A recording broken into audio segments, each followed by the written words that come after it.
Hey guys, I'm back. I just wanted to record a quick video of my updates on the teas I've been taking. I've been taking all of these supplements like I've seen in videos to unblock my fallopian tubes. I went live on my Instagram page yesterday. If you don't follow my Instagram, I'll leave a link below of my Mendeville TTC page, our Instagram page and our journey. I usually refer to YouTube when I make videos, things like that, but I like to keep up with social media on that. So anyways, I wanted to come and let you guys know what I'm doing, show you guys how I'm trying to unblock my fallopian tubes naturally. I think I showed you a video, the last video I made, I was on the go and I made the tea.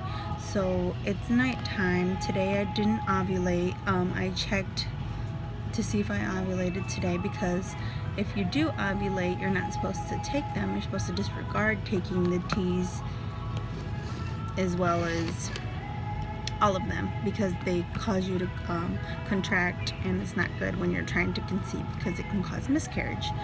So I've been tracking them. I've had the Serrapeptase for a while now, and I wanted to start taking it all together, but I was impatient because these didn't come right away. And I've heard that women have had success with just this, so I actually heard that later, but I just wanted to get ahead of it. So I started taking this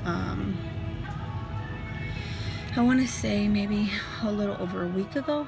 I started taking this, and then I would take these 2 times a day, once in the morning and once at night. And this is the high potency Serrapeptase, 120,000 SPUs, doctor's best.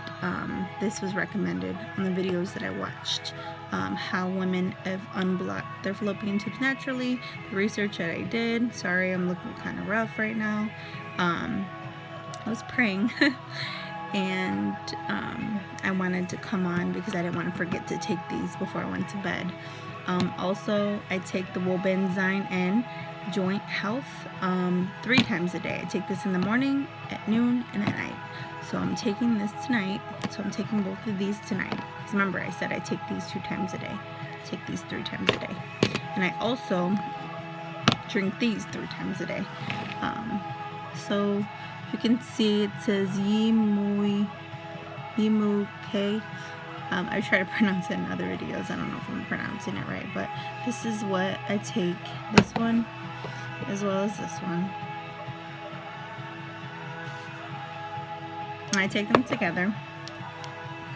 I got these on Amazon. I got them all on Amazon, I think. No, I got these 3 on Amazon. You can see. And I got this, I think on Walgreens website. I probably could have went to Walgreens, but I seen it online, and the link that one of the girls posted in their videos led me to it. So I got this. So I just wanted to show you guys.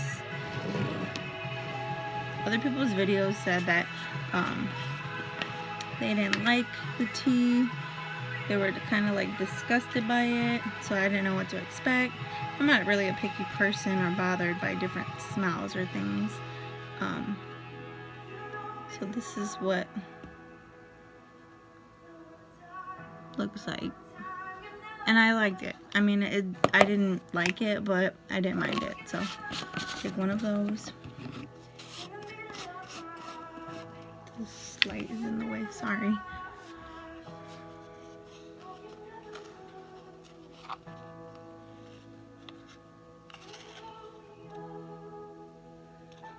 They both smell like the same, like earthy, rocky. I'm just gonna stir it. Like I said, some women drink it with honey. I'm not allowed to drink honey, well, eat honey, because I'm on the keto diet and it has sugar, so I don't think I would use it anyways. I don't mind it.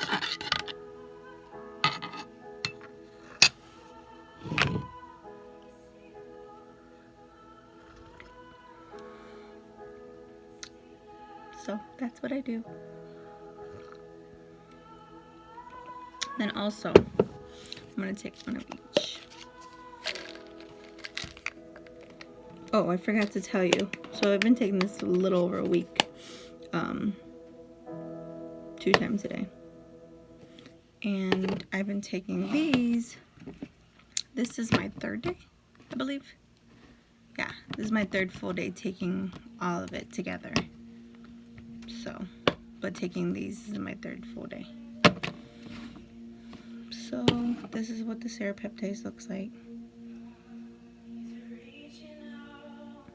And just so you guys know, to give you some research on them, to unblock fallopian tubes, this has silkworm in it, and that is supposed to break down any tissue, anything that's not wanted. It even says it on here that it helps support healthy sinuses, helps break down unwanted proteins. So tissue, if fallopian tubes are blocked. I don't know what I did with that paper. I had a paper. Hold on 1 second.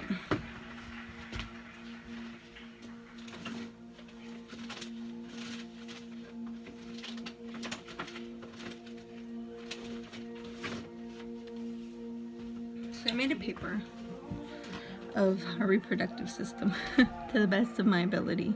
So, some women have done the HSG test. I don't know the definition, the like really long term for it. Basically what it is they put a fluid, a dye, into your reproductive system, so through your vaginal entry, through the uterus and fallopian tubes. Is supposed to spill in, like this. These are the ovaries. See?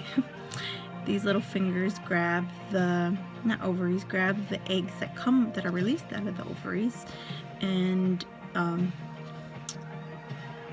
travel to the uterus. Once a fertilized egg is fertilized by the sperm, it plants itself in the uterus. So that's the purpose. That's not the purpose, that's the objective, what's supposed to happen when people are trying to conceive. So there can be blockage, there can be things that cause you not to get pregnant, and this is one. There can be scarring. There can be scarring right here in the entry of the fallopian tubes, either or. There can be scarring right here to not let the egg even make it out.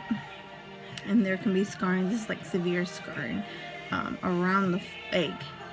I mean, not egg, around the ovary. So yeah, so the goal of the dye, like I said, is to enter and spill in to make sure there's no blockage and everything's good. But it's expensive, and my insurance doesn't cover it. Me and Adrian have Medicaid. We have Paramount Advantage. Well, we had it, and now with his new job we have Blue Cross Blue Shield, and we're getting all that situated and settled. But even before it went through, they gave us a paper, and I already did all my research on if they cover fertility diagnostics, anything like that, and it says they don't. So it's a lot. The test is like $500. Then that's just for like having my OB there ready to do the surgery, or whatever you call it. I don't know if it's a surgery, to do the procedure, to have their presence there, and you know, all that. And that's already $500. That's not let alone what it's gonna cost for like anesthesia, all that, because I have to get it done at a hospital. My OB isn't a hospital, technically it's a clinic. It has different offices in there because it's a bigger building, but anyways, they don't do it there. So that was kind of like okay, what do I do now? Like, I need this done. I don't need it, but I want this done to rule out anything. So I was praying, and God led me to this. God led me to videos of women that have unblocked their fallopian tubes naturally using these supplements. I've heard nothing but success stories. I haven't heard anything bad. These aren't even bad for you. So even if my fallopian tubes aren't blocked, these won't do anything to me to harm me. If you guys have been following my channel, you know that Adrian and I have been trying to conceive, technically going on, is it 2 years? Yeah, it's been 2 years. So when we first started going to the doctor, it's been 2 years. But it's been longer than that because we've been married and we didn't know, we didn't want to go to the doctors, we didn't want to do any of that. We just tried and it didn't happen, and then I was like, okay, I was the one who was more leaning towards going and getting things done.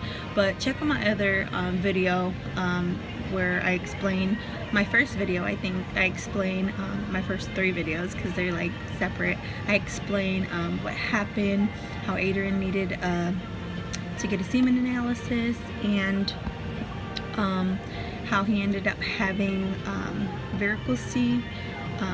varicose veins, and he had to get surgery, and now his sperm's good, and it's been a long time coming, and now it's on to me, like what I need to do. So I've been exercising, working out, doing the keto diet, which is low carbs, no sugars. I've lost a lot of weight, trying to get healthy. In one of my videos also I said that I need to lose weight before I get pregnant because I want to be healthy for me and the baby.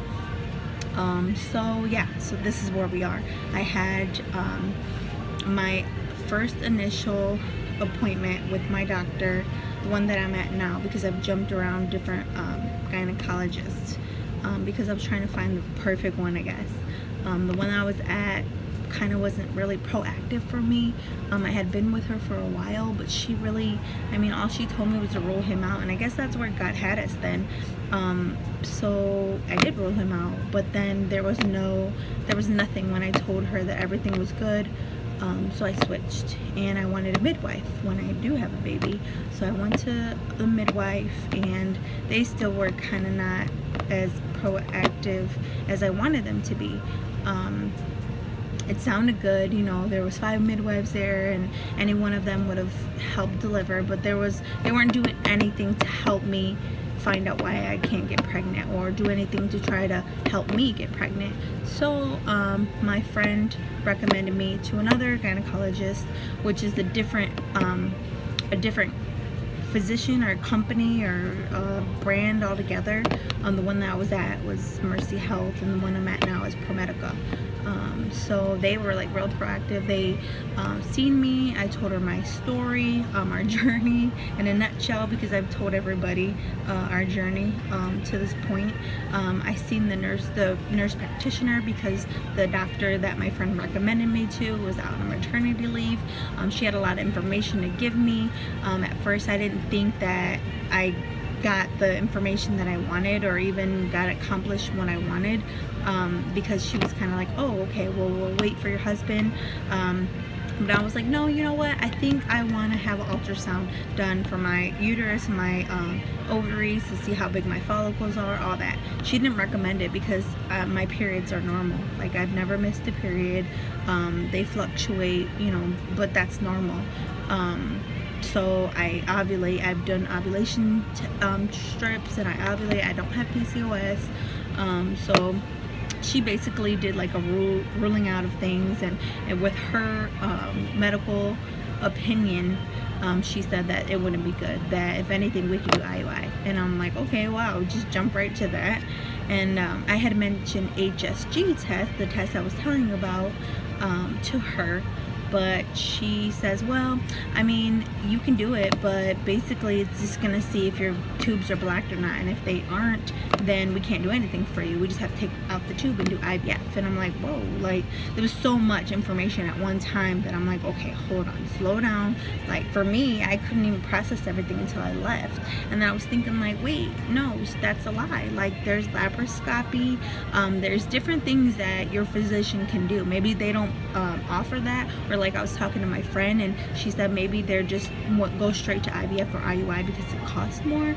I don't know if they get paid more. I don't know, but do your research, ladies, because I did my research. I believe the Holy Spirit led me to find out these things for a reason, and even to find out about these, because I feel that God is our provider, that we're gonna get pregnant in His timing, and He's perfect. Everything good and perfect comes from above. And yeah, so that's basically a summary of what's going on and where we're at right now. Oh my god, they won't even come out.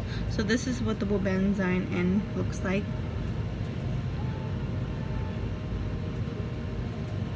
Serrapeptase, Wobenzym, 3 times a day, morning, noon, and night. 2 times a day, morning and night. Both on an empty stomach. I haven't ate dinner. I didn't eat dinner today, so I worked out. I ate lunch. I ate breakfast, lunch, and I worked out, and I didn't eat dinner. So